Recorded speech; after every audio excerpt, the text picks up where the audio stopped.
এক পাগলে বলছে, আমার আল্লাহ যদি খুশি হয়ে আমাকে জাহান্নাম দেয় আলহামদুলিল্লাহ।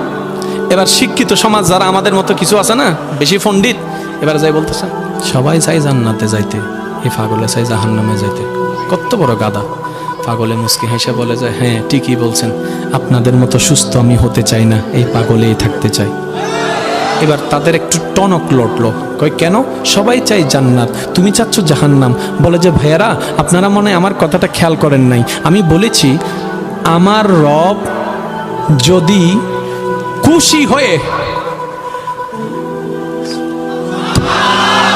আমার রব যদি খুশি হয়ে আমাকে জাহান্নাম দেয়, আমি সেটাও নিতে রাজি। বলে যে এখনো বুঝলাম না। পাগল বলে জ্ঞান দিয়ে রবের বিষয় বোঝা যায় না, দিল দিয়ে বুঝতে হয়। আরে শুনো, রব যখন খুশি হয়ে যাবে জাহান্নামটা জান্নাত হয়ে যাবে, রব যখন নারাজ হয়ে যাবে জান্নাতটা জাহান্নাম হয়ে যাবে।